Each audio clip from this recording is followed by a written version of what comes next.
Just did a spin class and about to hop in the shower, but I'm sorry if my arm is shaking. It was really good, as you can tell by the tomato face.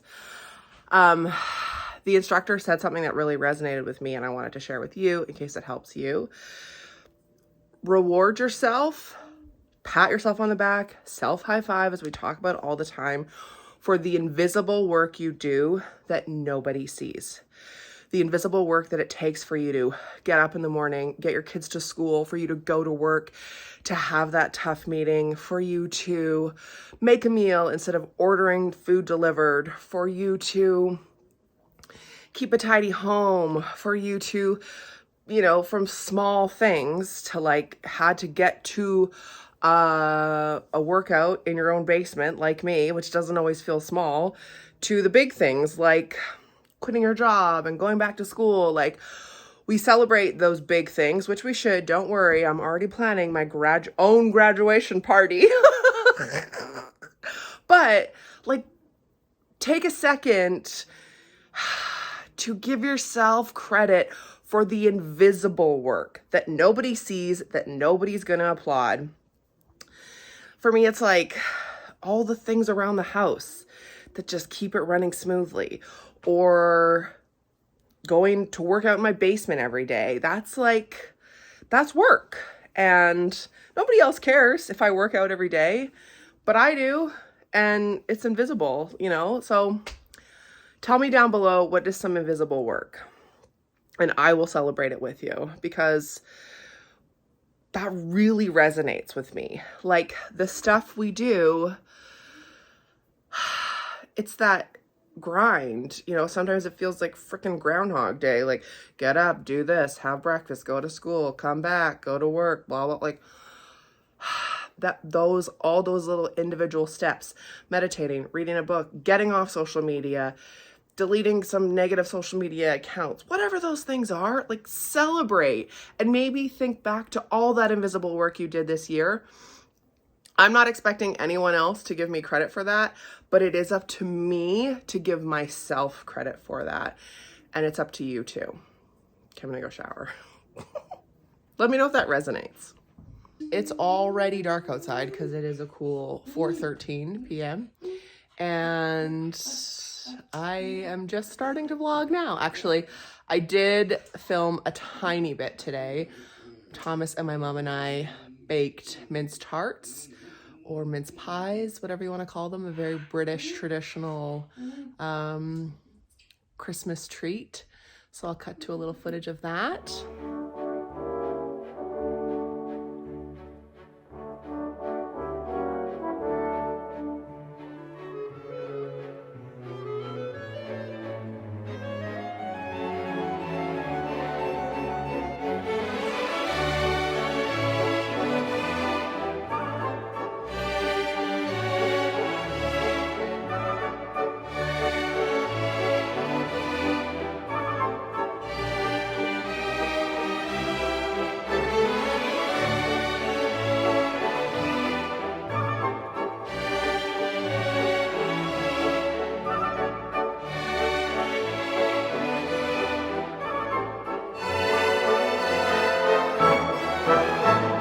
Other than that, today, haven't missed much. I did some client work. That's it. And here we are. But tonight, my mom and I are going on a very special adventure. We are going out for dinner, which I can't remember the last time just she and I did, which was a little reprehensible. And then we are going to see Stars on Ice. My sister and I and our families bought my mom a ticket for Christmas. So I'm really, really excited. This feels so special. I just wish my sister was here to come with us.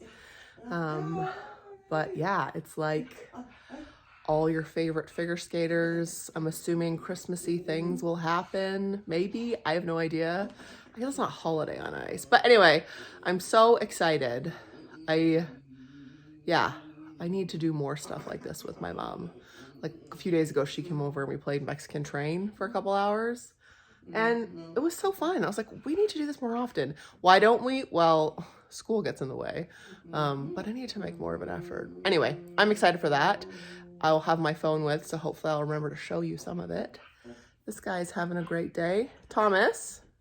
Thomas. Hi. You good? Can I get a thumbs up? Yeah, that's about it. Saturday. He's officially on Christmas vacation. We leave in a few days, so that's exciting. Yeah. All right. I will hopefully remember to show you some things at this figure skating event.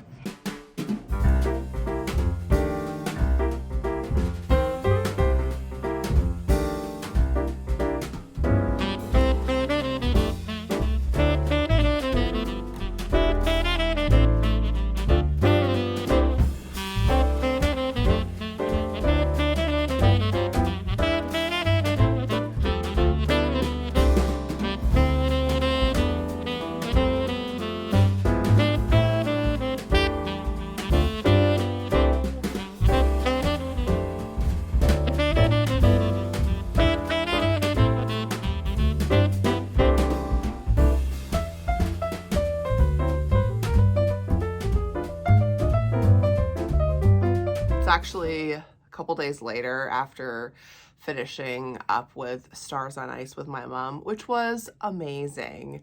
We had such a wonderful dinner and time going out.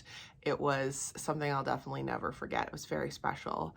And I was just editing that vlog and it's too short for my liking.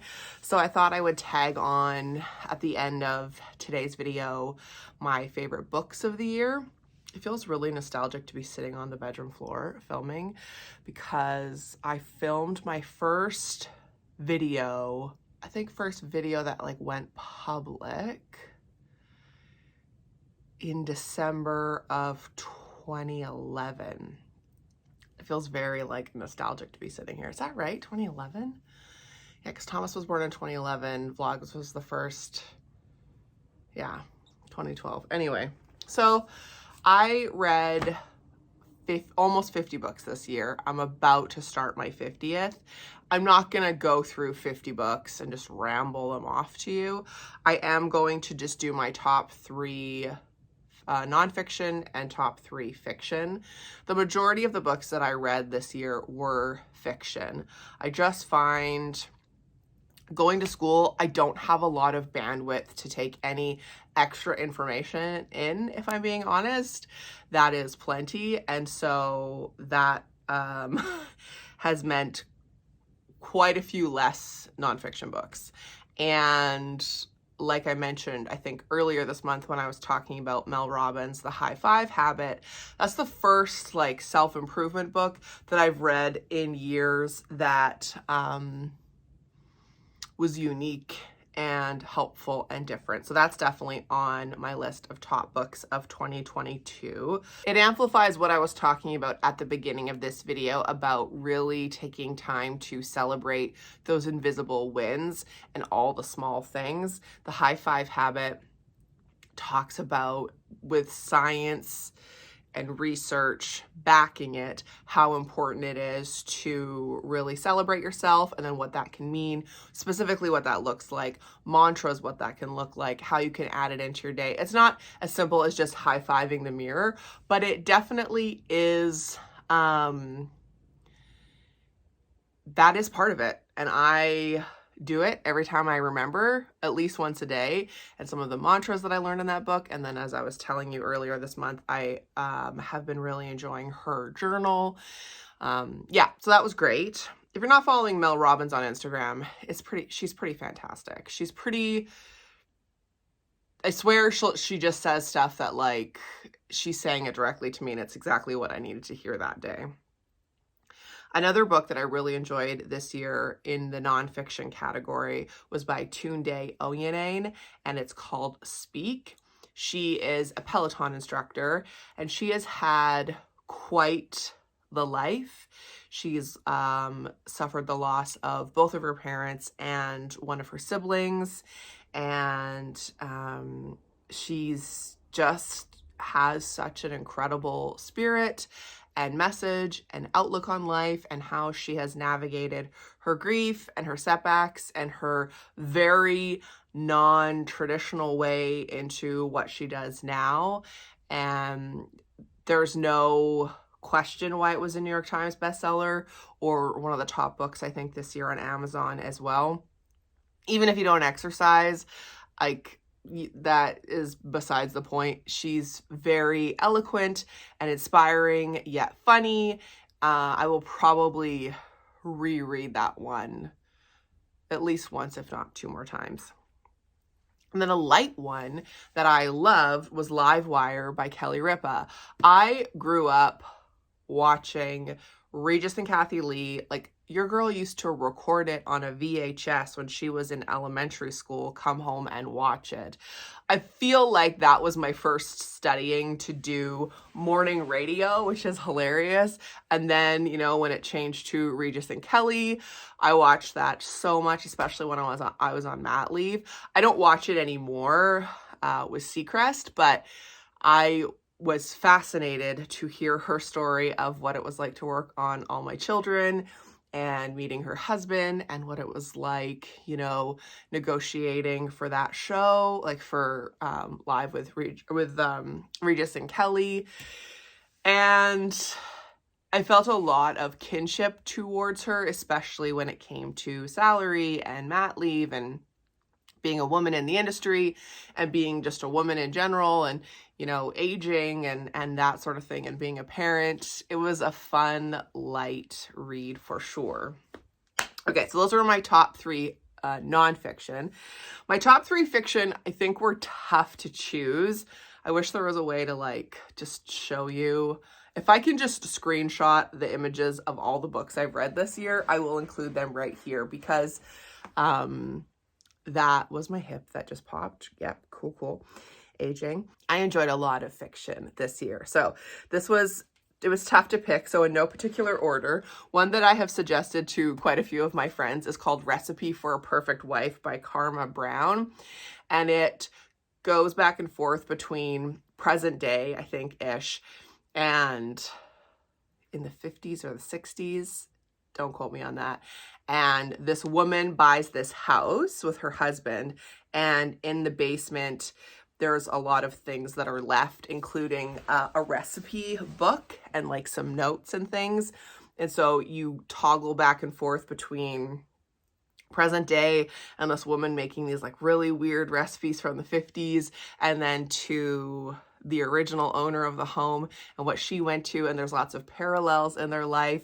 And of course it talks, you know, there's a lot of themes of like women, women's roles in the world and in marriage and in the home, which I just gobble all that kind of stuff up, no pun intended. That one is fantastic. The next one is by Anita Prose, and it's called The Maid. And it centers around this woman who works at a fancy hotel in New York City, I believe, and she is accused of something pretty horrific, and it's her story of trying to clear her name and how she got there. And in my reading it and in my interpretation of the book, I believe she has some sort of neurodiversity, and I loved seeing that in a main character and seeing how she used it to her advantage and in a positive way. I really loved that. And then the last one I'm sure many of you have heard of is The Seven Husbands of Evelyn Hugo by Taylor Jenkins Reid. This was so great. It gripped me. There was so many twists and turns. It is this woman who is very famous, and she is retelling her life to someone who is going to write her biography and talking about her 7 husbands. And there's so many twists. I don't even want to talk about it much because it'll give it away. But if you're looking for a wonderful piece of fiction that spans many decades and, you know, it's just it's a fun read for sure. My struggle this year with fiction was so many, in my opinion, so many books are like centered around such horrific topics. Again, this is just my opinion, but like, I don't like true crime.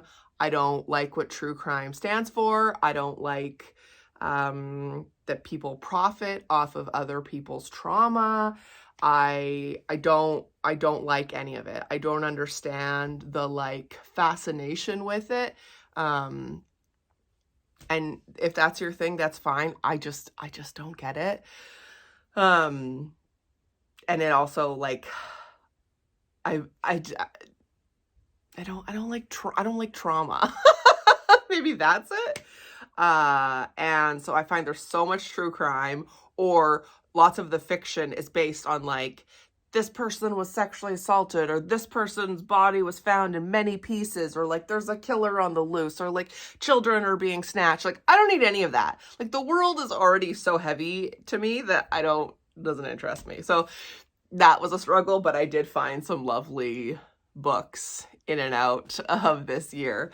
One that I'm guessing you will probably expect me to have read, and I did, is Matthew Perry's autobiography. And I did just want to mention it because I know if I don't, I'll get questions about it. It was not my jam, to be honest. I listened to it, so it was cool to have him read it to me, but there was like a lot of problematic things in there, in this reader's opinion.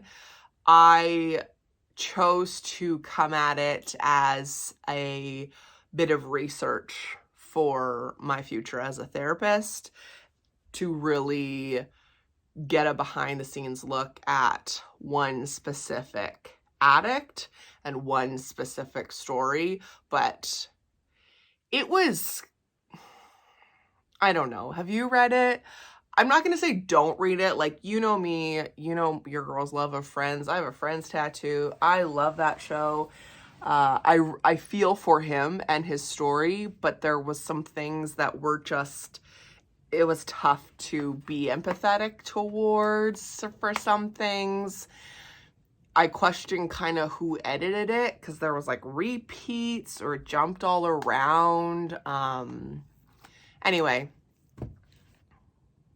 yeah, it was kind of a bummer, but maybe that was on purpose, because he's had such a chaotic life and such, you know, struggles, to put it mildly, with addiction and what he's been through. Yeah, it was rough. Let me know what books you read this year, what books you enjoyed, if there's any that I should listen to, because that's pretty much the only way I read books, especially being in school, is listening to them on the Libby app. Thanks for watching. Lace up, subscribe, become a marathoner. Life's not a sprint, it's a marathon. Let me know what you read this year, and I will see you in the next one, which will be the last episode of Vlogmas-ish. Bye.